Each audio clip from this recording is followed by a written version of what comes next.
গত বছরের জুনে ইরানের মিসাইল তাণ্ডব ছিল ইসরায়েলের ইতিহাসের অন্যতম এক করুণ অধ্যায়। 12 দিনের সেই যুদ্ধে ইরান তাদের ভান্ডারের সবথেকে শক্তিশালী 5 শতাধিক ব্যালিস্টিক ও ক্রুজ মিসাইল নিক্ষেপ করে। এসব মিসাইল ইসরায়েলের অভেদ্য বলে পরিচিত আয়রন ডোম ও অ্যারো প্রতিরক্ষা ব্যবস্থাকে ফাঁকি দিয়ে বারবার আঘাত হানে।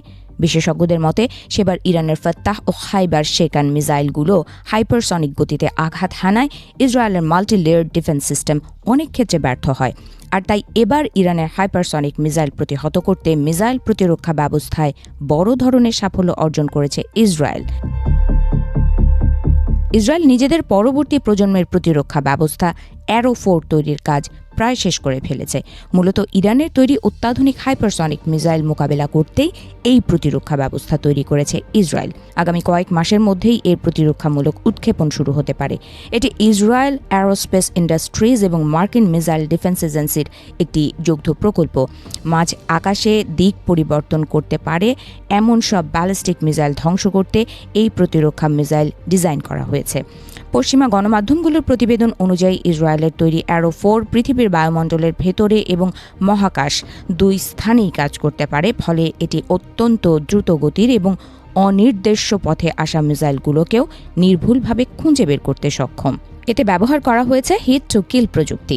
এই সিস্টেমে কোনো বিস্ফোরক ব্যবহারের প্রয়োজন হয় না। এটি সরাসরি লক্ষ্যবস্তুকে প্রচণ্ড গতিতে আঘাত করে ধ্বংস করে দেয়। এর সঙ্গে রয়েছে কৃত্রিম বুদ্ধিমত্তা বা এএআই টুলস ব্যবহার করা হয়েছে। ফলে সিস্টেমটি উন্নত সেন্সরের সাহায্যে দ্রুত গতিতে ছুটে আসা মিসাইল ও যুদ্ধ বিমানকে ট্র্যাক করতে পারে।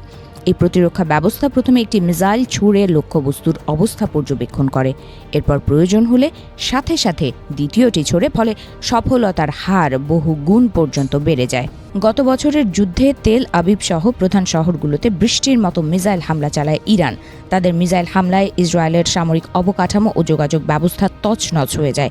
বিশেষ করে তেল আবিবের নেভাতিম ঘাঁটি সহ বেশ কিছু কৌশলগত গুরুত্বপূর্ণ স্থানে সরাসরি আঘাত হানে ইরানি মিসাইলগুলো। সেই তাণ্ডবে ইসরায়েলের প্রতিরক্ষা ব্যবস্থার সীমাবদ্ধতা পুরোপুরি ফুটে ওঠে।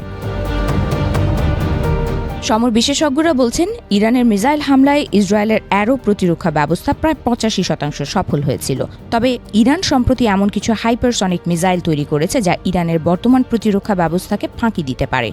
অ্যারো-4 সেই শূন্যতা পূরণ করবে বলে মনে করছেন বিশেষজ্ঞরা। তাদের মতে এটি ইসরায়েলের বহুমুখী আকাশ প্রতিরক্ষা ব্যবস্থার সর্বোচ্চ স্তর হিসেবে কাজ করবে। তবে যুদ্ধের ময়দানে ইরানের উচ্চগতির মিসাইল হামলার সামনে এগুলো ইসরায়েলকে পুরোপুরি সুরক্ষা দিতে পারবে কিনা সে বিষয়ে সন্দেহ প্রকাশ করেছে তারা।